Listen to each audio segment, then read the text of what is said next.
Alright, let's do another quick check. Both audio sources are down. You should just be able to hear my voice. Let me just check that real quick. Alright, it sounds like we're working, so I'm going to switch it right on over to my face. Alright, hello everybody, and welcome to Season 2, Episode 1 of Reality Digest. Today, it's just going to be me. Nick was unavailable. But if you know me, if you know eShow, my name's Coleman Erickson. I'll be your host for the day. Here we go. So today's episode of Reality Digest will mainly, you'll see me. I'll be the only person on this podcast. Most other people were unavailable for the day. But that's fine. That's fine. It's nothing I haven't had to deal with before. So you should just be seeing my face, which is awesome. It's so much easier doing it one person. Here, it's giving me some red. That's not good. We're gonna go over. So I'm just gonna play around in the OBS while I talk to you guys for a little bit. I think I'll bring down the bitrate just a little bit. There you go. So I'm Coleman Erickson. I started this YouTube channel. Most of you know me from the eShow channel, but I do also have my own channel. I meant to be recording this separately, but that's fine. It still says video output is low. That's fine. Anyways, today's episode has a couple things I want to talk about. I was expecting to have more people on this podcast, but that's fine. You guys got to deal with me. I'm sorry. Just playing around with the settings a little bit. Still giving me red. I don't know how to fix that. So the main person that usually does does actual OBS, pushing it out to YouTube to be live streamed is Nick, but Nick's unavailable right now. Honestly, I haven't heard from him in quite a while, so, hoping he's alright, but I haven't heard from him since, like, the 30th. I don't know, has it been that long since I last, did the podcast? This is so much, this show's a lot better with, other people, but what I mainly want to get into is some stuff that eShow really, the Reality Digest is mainly focused around is like news stories, recent events. So there's a couple ones I want to talk about. Let me just pull up the document. It's on OneDrive. I just need to get it to load up.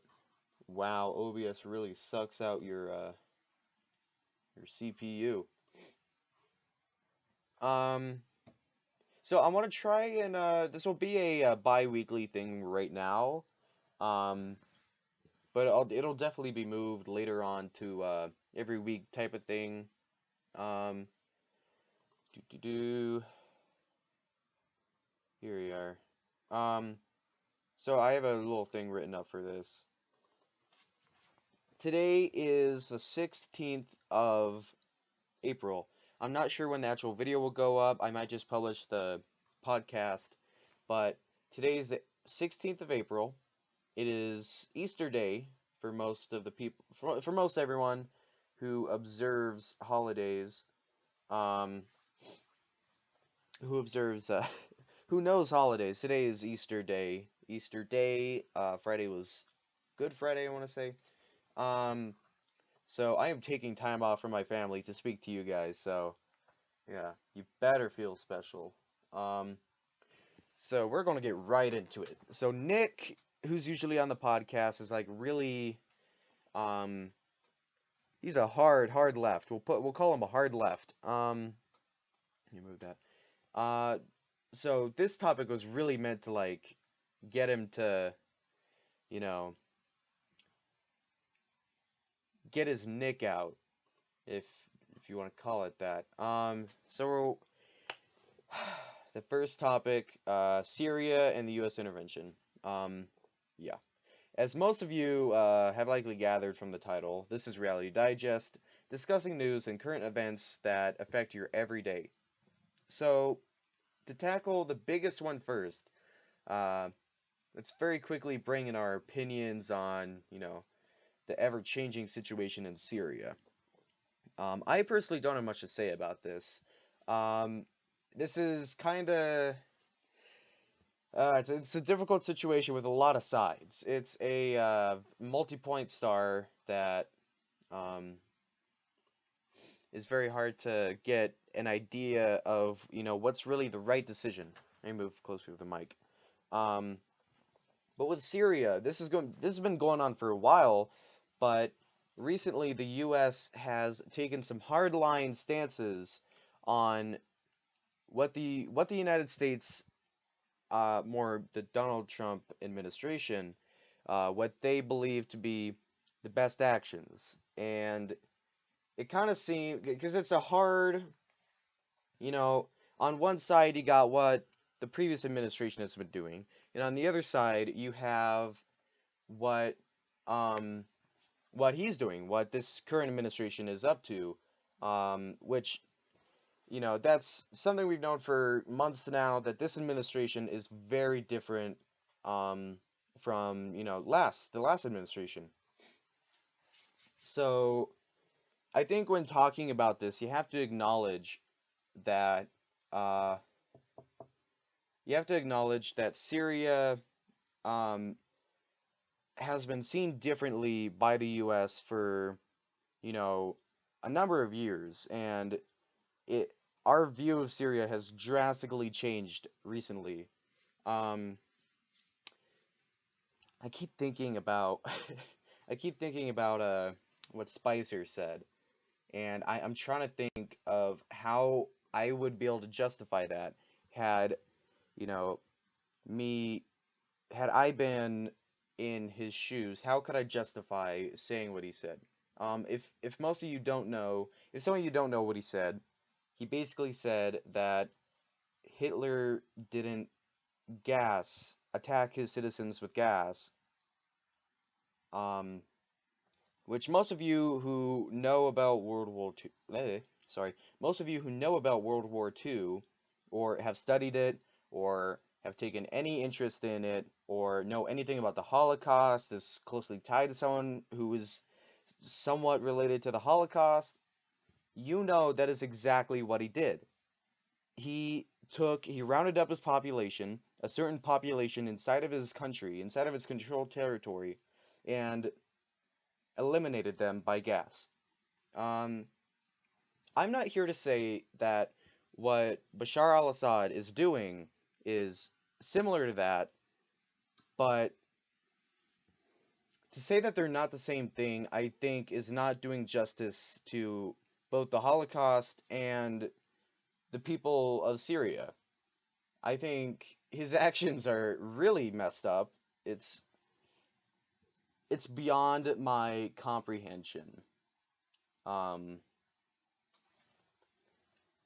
so and to just jump off of that real quick, uh, I wrote up this script like a week and a half ago, so some of the stuff has changed. Like with Syria, it's grown, um, and the Trump administration has taken a different stance on more global issues that the United States has been involved with, um, such as North Korea. That's the big one right now. The big one that people are focusing on as of this moment.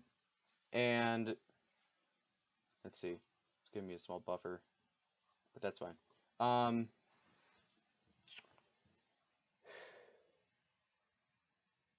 but that's okay. Anyways, with North Korea, our stance has really changed on this. Um, for the past couple of years, I want to say, even with Bush, even with Obama, the main focus has been to avoid contact, avoid, any disruptions to the administration in Pyongyang, in North Korea, just to lay low, keep out of their, space, not really push them.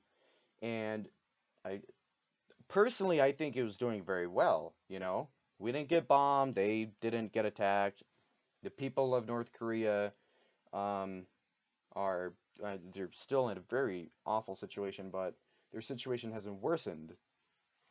Um, so I guess the big point I want to drive across with especially with North Korea is that when things change, and especially the way that they're changing right now, the situation can escalate, and it is likely to escalate. That is the most likely course of action that this is going to take. Stuff isn't going to de-escalate if we threaten to, you know, create to make preliminary attacks. He's saying he just wants to make sure they know not to mess with us. But the thing with that is it's not saying, oh, you bombed us, I guess, we shouldn't attack you anymore.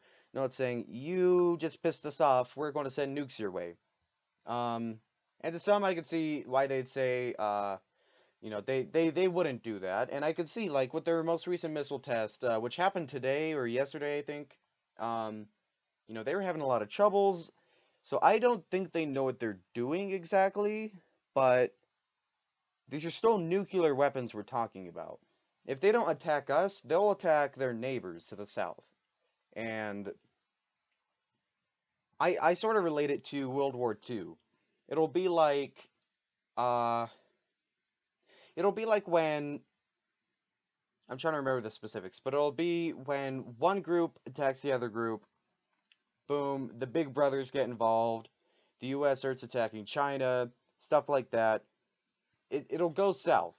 No matter what North Korea does, if the United States does what it says it's going to do, it's going to head south. There's no good outcome that'll come out of a preliminary attack against North Korea. That is not the route that we should go. Um, so there you go. There's my thing on Syria and the U.S. intervention. I went to a totally different side, but then again, this topic has changed so much over the past 2 weeks. This is why I want to go weekly with these podcasts. Um, so the next one is something that you probably have probably predicted for me, for some time. But I want to talk about RTD. To switch topics here, the A line's first anniversary is coming up on the 22nd. That's in 14 days. Not 14. Did I say 14? Sorry. Um, and then the question was, how are you guys going to celebrate this? I know you guys aren't going to celebrate this. This is no big deal to you. On a serious note, do you have anything you want to say about this past year for RTD? Considering that I don't have any guests, sure, I'll say a little bit. I got some of them to say. Yeah, just something. I got a lot. I got a lot to say. Um, since the beginning, since the A line started in on April 22nd, 2016, 365 days will have passed by the 22nd in um keep getting this wrong. It's 6 days. It's in 6 days. Um, so a lot has happened with RTD specifically. In that span, I've published like two, three, four maybe videos about RTD. Um, so I've definitely been following their situation very closely. Um, my opinion of RTD right now is it's a difficult one to say. I do have a little quick story I want to share with you. So one day, this is a really hard thing for me to admit, but I was, surfing around on the RTD website. You know what I do every day, right? Of course, that's what I gotta do every day. Um, and I'm looking at their future projects page, and one of the things I find is the L line extension. And I know L just stands for line, but so where it ends at 30th and Downing, they want to extend it north on Downing to meet at the 38th and Downing station for the A line. Um, so my thing with that is, it's such a simple thing to do. They just gotta send some tracks up Downing Street, right? Um, but when this happened, it sort of sparked a little discussion. Are RTD light rail trains really what we want running up and down Downing Street? And then, for that matter, are RTD light rail trains what we run, running through downtown? So the discussion came up about, and in the end of 2014, I want to say, about streetcars. If we could use streetcars. And some of you may be thinking the RTD light rail is a streetcar. No, not necessarily. The main idea behind a streetcar is it travels at low speeds. The tracks are in the actual street, so they're not obstructing cars, and relatively has level boarding. So when you get on a light rail train, you got to go up those stairs. On a streetcar, you would just walk straight off the platform onto the actual train without having to go up or down any stairs. And I made a small video about this. I want to say I talked about it a little bit um, in my RTD My Ride review, or I might have talked about it when I went to Minnesota and I looked at their streetcar system. Because what they have in Minnesota, what they have in Minneapolis and St. Paul, is an actual streetcar system. Their cars are level boarding. They often travel on the streets. So that's what I would consider a streetcar. Um, so there'd be three classes of cars in Denver. There'd be the commuter rail, the light rail, and the streetcar.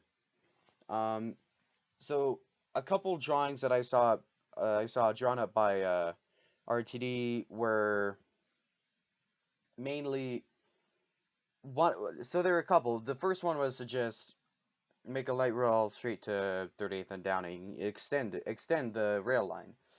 The second one was to change everything from the, I think it's East Auraria Station, is that what it's called? The one on Colfax, Auraria Station on Colfax.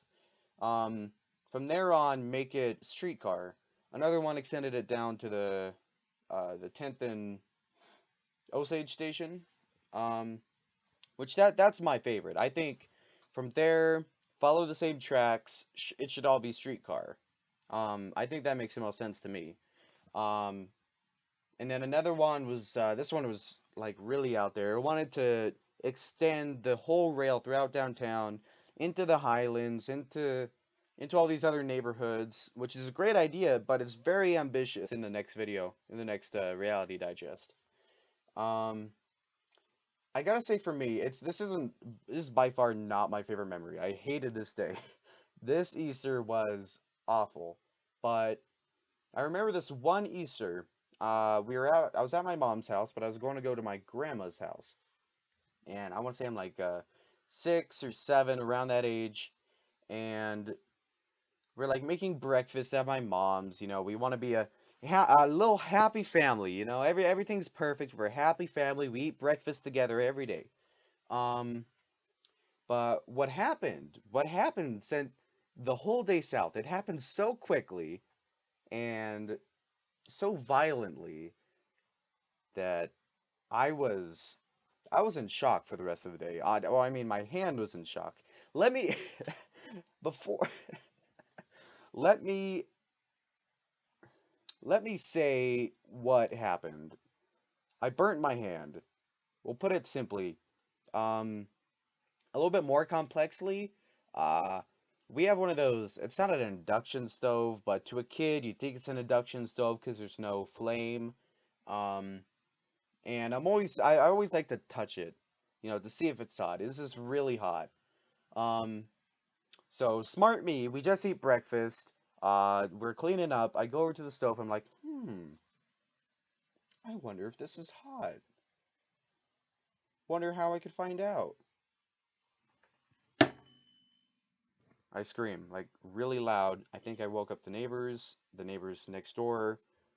Everyone in a 3 mile radius has been woken up by the screams of a 6-year-old child whose hand just got seared by a stove that was never turned off. Um, by the way, I hope you know what kind of stove I'm talking about, where it's just flat, but like it heats up underneath. Anyways, I take it right off, but it's bad. It's bad. It has gone really south from here. Um, I don't, the next 10 minutes, the next 30 minutes is a blur, but what I remember happening after this